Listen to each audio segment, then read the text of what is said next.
सदर आश्रमाता मंदिर हे पिंपळगाव खुर्द शिवारात असून त्यांना हे फायर डिपार्टमेंटच्या हद्दीत आहे आणि यापूर्वी समजा ठेकेदाराने रस्ता घेतलेला होता, खडी अंथरलेली होती, परंतु RFO मॅडम आणि वनपाल यांनी हा रस्ता उद्याला नाही, अंथरलेली खडी ही परत ठेकेदाराला उचलून लावली, नाही तर 0 मिनिटात तुमचे वाहन जप्त करून टाकीन अशी धमकी दिली. आणि आज रोजी समजा फाय स्टारच्या माध्यमातून राखेचा सर्रास वापर केला जातो व राख हे दुसऱ्याच्या शेतामध्ये जाण्याकरता फाय स्टारच्या माध्यमातून कोणत्याही शेतात जाण्याचा कुठलाही रस्ता पाडला जातो. आमची मागणी अशी आहे की बा हे जे अवैध रस्ते आहे हे बंद झाले पाहिजे, परंतु आणि जो आश्रमाचा रस्ता जो आहे तो उद्याला पाहिजे.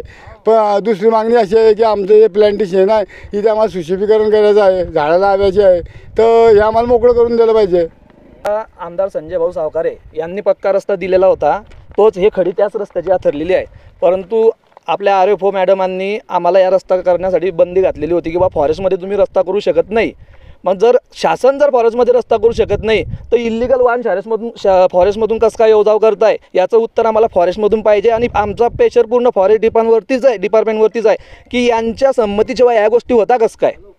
आम्हाला जर आमच्या गावाच्या कुलदैवतला म्हणजे गावच्या मंदिराला जर आमच्यासाठी जर फॉरेस्ट आम्हाला सहकार्य करू शकत नाही आणि अवैध वाहनासाठी सहकार्य करते, म्हणजे फॉरेस्टचं नेमकं चाललं काय आहे. म्हणजे फॉरेस्ट हे सरकारकडनं पेमेंट घेते आहे का बाकीच्या लोकांकडनं पेमेंट घेत आहे हे पण आम्हाला समजत नाही आहे.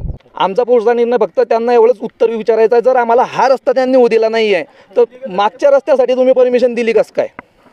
आम्हाला तेच उत्तर आम्हाला हवं आहे. नाही तर आम्ही येत्या 7 दिवसामध्ये जर या गोष्टीवर निर्णय नाही लागला तर आम्ही कलेक्टर ऑफिसच्या समोर अमरण उपोषणाला बसणार आहे 100 लोकांच्या 100+ घेऊन.